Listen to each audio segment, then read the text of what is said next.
Vazhdojna me pikën e radhës. Pika 4. Propozim vendimi për miratimin e lëvizjes së numrit të lejuar të punësuarve në kuadër të drejtorisë së arsimit.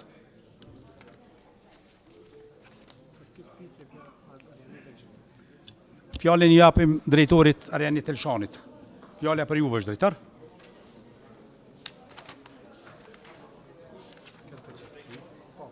Ju lutem, a ka mundësi qetësi? Faleminderit shumë.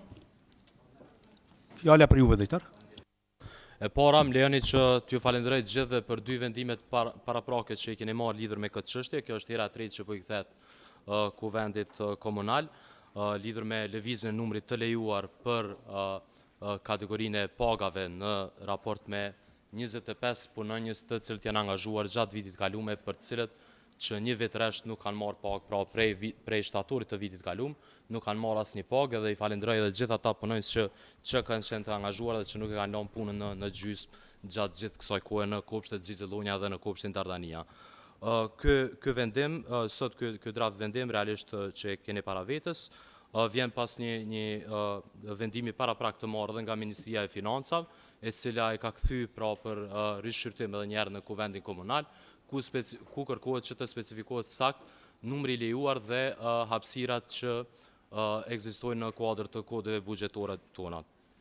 Fatkeqësisht, kur janë marrë vendimet, pavarësisht vullnetit mirë që ka qenë në kuvendin komunal, kur janë marrë vendimet në këto kode buxhetore nuk ka pas vende të lira për shkak që shumica e punonjësve janë të angazhuar prej periudhës së qershorit, edhe në anën tjetër edhe pensionimet zakonisht ndodhin përgjatë këtyre muajve, prandaj është koha e verës atëherë kur ekzistojnë mundësitë që të bartën këto normat dhe të lëvizin, meqense ekziston hapësirë. Prandaj ky vendim është i bazuar mbi këto numra, të cilat janë të koordinuara edhe me drejtorinë e financave dhe janë pozicione të lira që mund të bartën. Konkretisht bëhet fjalë për 24 që do të bartën nga kategoria e arsimit të mesëm të lartë dhe 11 të tjerë nga kategoria e arsimit fillor dhe i mesëm i ulët në kategorinë e arsimit të parashkollorëve. Pra që t'i bëhet vend të mundësohet këtyre punonjësve të cilët kanë qenë të angazhuar prej shtatorit të vitit kaluar për të marrë pagën prej muajit të ardhshëm, sigurisht duhet një vendim, prandaj unë ju kërkoj, ju ftoj, ashtu siç keni vepruar në të kaluarin, që të mbështesni pagesat e këtyre punonjësve që fillojnë të shpërblehen për punën të cilën e kanë bërë, edhe të cilën disa prej tyre do të vazhdojnë edhe ta bëjnë. Faleminderit shumë. Faleminderit, drejtor. Hapi diskutimin për këtë pikë të rëndë ditës. Shkojna me shefat e grupeve. Në egzon, në rregull, a don jo, a dili. Ju në emër të grupit bëndoni me fol. A në rregull, atëre nga radhët e PDK-s dëshiron fjalën dikush? Jo. Nga lëvizja vendosje dëshiron fjalën? Zoti Sfeshla ka kërku fjalën. Faleminderit. Duhet njoftuar opinionin që, siç e tha drejtori, këto edukatore janë prej muajit shtator pa paga. Kjo është rezultati një keq planifikimi që ka ndodhur.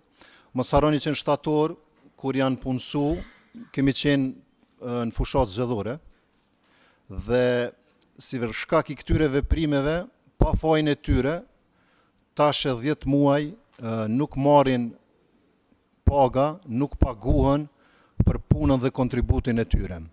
Gjithashtu, mos të harrojmë, po i bëjmë 7 muaj, kjo pikë e rendit ditës ka ardhur që 3 herë në Asamblenë Komunale dhe pa aftësia juaj për me kriju ose me formulu një vendim në formën e duhur, e ka prolongu edhe më tutje këtë çështje.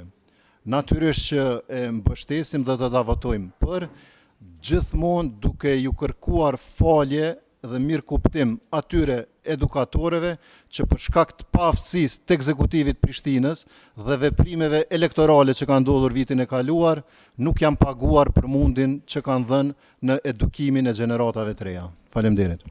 Faleminderit zoti Sfeshla. Spari konstatoj, a kemi quorum?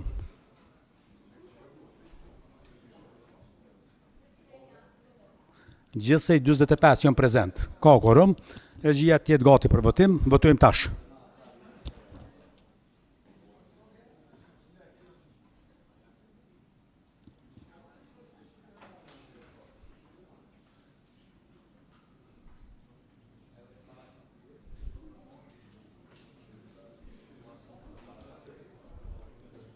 Faleminderit, me 45 vota për, asnjë kundër, asnjë abstenim, kalon edhe pika e 4 e rendit ditës.